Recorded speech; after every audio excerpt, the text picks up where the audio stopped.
Hi everyone, my name is Shikha Joshi and I'm from Round Rock, Texas. I've been working in clay for about 20 years now and I'm a functional potter. I make stuff on the wheel as well as I hand build. I make a variety of work which could range from very ornate to very rustic. For today's demo, I wanted to do something different since Clayfest is virtual and I have the luxury of being at my own studio and recording a video. I decided to show the journey of a piece from a lump of clay to a final cup. And for this process, I am going to be making a carved faceted cup and I'll show the entire process of throwing, trimming, carving, glazing. So as I mentioned, I am planning to make a faceted cup out of this. I am going to start with about 1.5 pounds of clay and make a footed cup. And I start with centering the piece.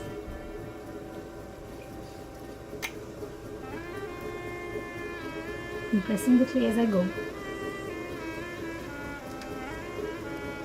And I'm trying to center it a little more taller so that it already has the shape of the cup, and then I go down and open.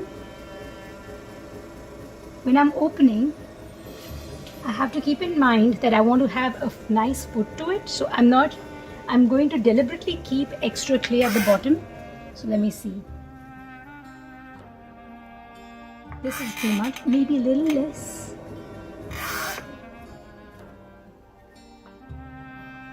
This is about right. This is the amount of clay I like, so that when I go about trimming it, I have enough clay to trim a nice deep foot.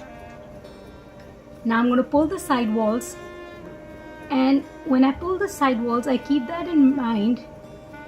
So I'm trying to get my height at this time, but again I have to keep it in mind that these side walls can not be too thin because I'm going to cut away the sides. Faceting means slicing away the side walls to get these straight parallel planes, which I then plan to carve, so I cannot go too thin. So right now all I'm doing is trying to get to the height. I'm not worrying about opening the cup as much, I'll do that later. I'm just getting the cup to the height I want it to be. And this seems good enough. Maybe one last pull. And so before I do that, I'm going to give the shape of the piece. I take away the extra clay from down here. So I'm using my wood knife and I'm going down at an angle to remove the extra clay to define the foot, the profile of the piece, the way it's going to be. I'm going to remove this extra clay. So now I have this piece. I'm ready to facet it. I'm just going to shape it once more from inside. At this point, I'm not doing anything to the lip. I'm going to just start.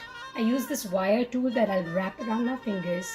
And I'm going to make simple facets. You can facet it diagonally, straight, the way you want, jagged. But this one, for demo purposes, I'm going to do this straight up and down facets.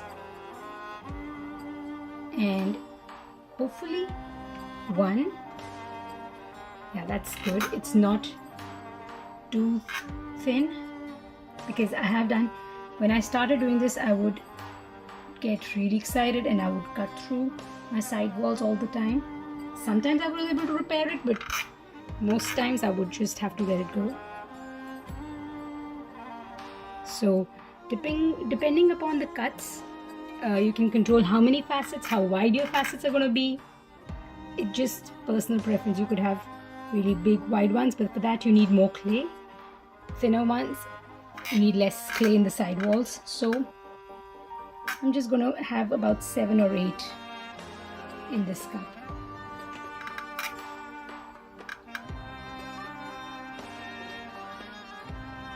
It's just simple, straight up and down. is my last one.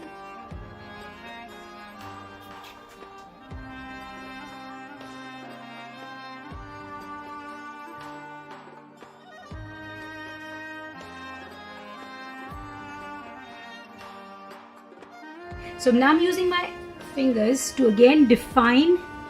I'm pressing from inside to define the curve that it's going to be right here, and I'm going to shape the cup from the inside. So I want to have a little bit of belly down here just for the shape. So I'm pushing with my fingers and creating a belly at the lower end. But then when I bring my fingers up, I ease up the pressure. Now I want the curve to be here, because I want the profile of the piece to be a little bit flared from here, then go in, then come out, so that there's a nice grip when you're holding you have a finger hold area. I really enjoy having that kind of a feel to the cup. And compressing the lip. Now if you see, whenever you facet, the lip tends to be a little undulated. You can, if you really don't like it, you can just cut it. I like the unevenness and the undulation. I compress it so that it's still comfortable to use but still has some character. Again, pushing it just a little bit more here and a little bit more here to get the profile I want this cup to have. And if you see, I throw with a mirror. So I like to, when I'm throwing, I like to see my piece in the mirror so that I get an idea, because when you're throwing, you are very up close. You're not able to see the profile of the piece. So the mirror gives me a great view of how my piece looks in profile. So that's a big, I have a tough time working without the mirror. I really like that too. So again, just like last time, just cleaning up the foot with my finger so that I have very minimal trimming to do. And I think I'm happy with the shape. One last compression. Maybe I forgot to put my finger swirl down in the bottom. You can swirl down in the bottom because that takes the glaze really well. And that's it. I'm going to cut the piece. Clean hands to pick up the piece. And it's done.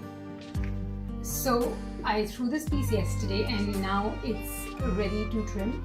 It's still a little bit pliable, soft leather hard. But I like to trim it when it's not too hard. And I actually do not trim these on the wheel. I hand trim these because I like a little bit of natural look to it, because when I was trying to do it on the wheel, they were just too super finished and perfect, and I like a little bit of undulating quality or hand done quality. So I use, these are my primary tools to use, and these were made by my dear friend Wee Chin. He just handmade these for me, and that's all I use for trimming these pieces.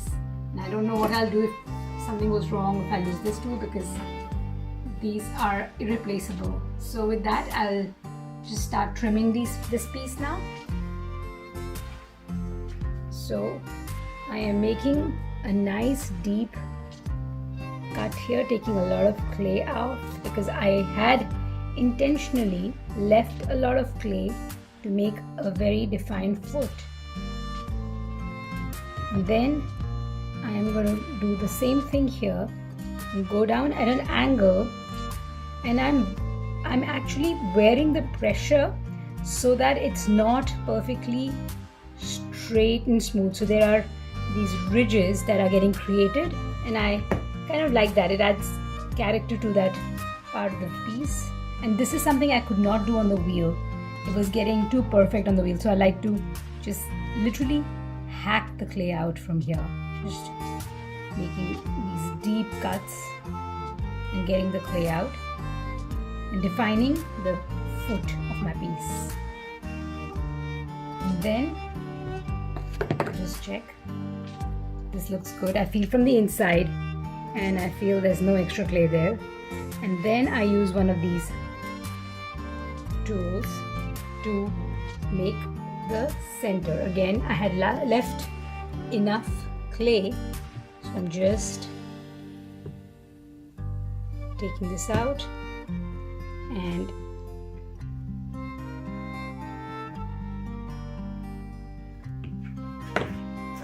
And this little wooden tool was made by my son. He just cut it for me and filed it, and I used this little slightly rounded square corners to define the base of the piece, or just to get these clean. And that's it.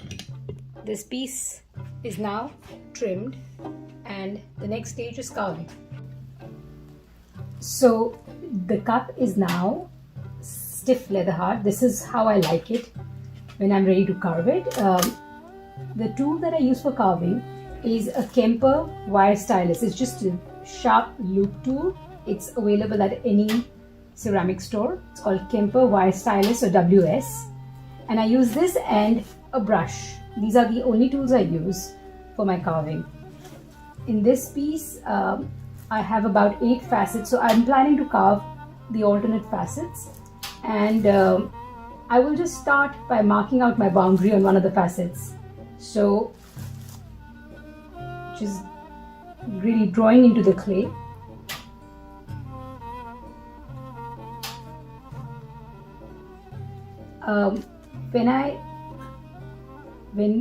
When someone wants to carve, you could definitely draw out with a pencil your designs, what designs you want to do.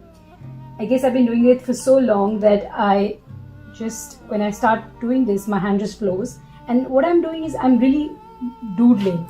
So I'll just start from one side and just start making these marks. And they're deep. I'm just making deep grooves. And what I would, when I make these, I'm thinking of how I glaze my pieces. My clay body is black, so it is, and my glazes are all opaque. So what happens is that I cannot just dip it in a Celadon, and because it's a black clay body, the Celadons will not show. So I need to think about how I'm going to glaze these so that my carving shows. And so what I like to refer to is the hills and valleys in my carving. So these raised areas, I call them the hills, and the deep grooves are the valleys. And when I'm doing these, I am making, so the valleys will be the areas where my glaze will be pooling, and from the hills I will wipe off, and the black clay will show through.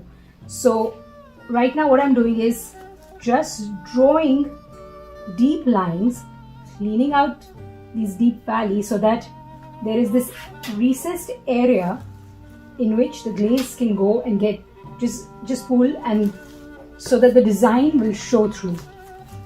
I brush off all the excess clay bits, and the basic thing is there's one thing, if carving is something that you think you would like to do, it's a good idea to have something to support your hands when you're carving. So I use like these 2 pillows that I've taped them together, put it in a garbage bag. So basically have a support rather than having my hand hang. I support it because that really helps take away the tension from the hand, and it's more relaxed that way, and you won't have cramps. I had a few years ago, I had a severe tendinitis because I was not supporting my hand properly. So that's something you probably want to think about if you want to do this regularly.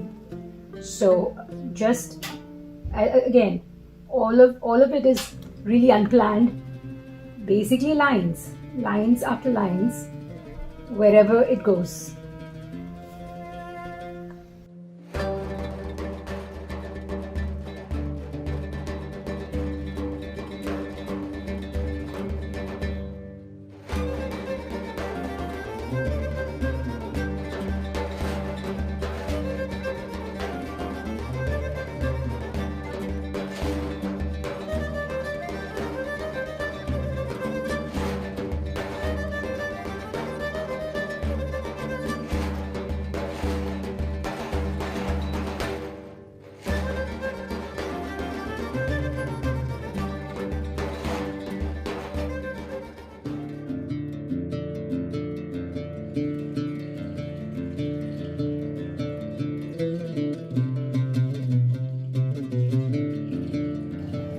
So this piece is now bisqued and it's ready to be glazed.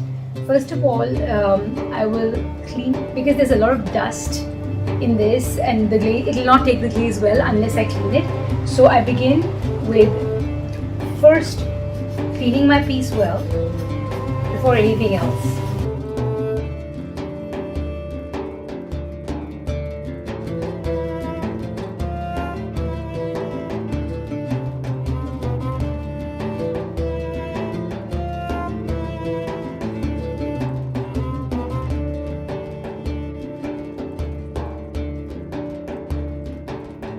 So now, after this liner glaze is a bit set up, I'm going to put glaze into my carved area. So I typically just brush it in, just drip the glaze into it, right, without being very precise about it. I'm just going to make sure that it goes into all the crevices and lines.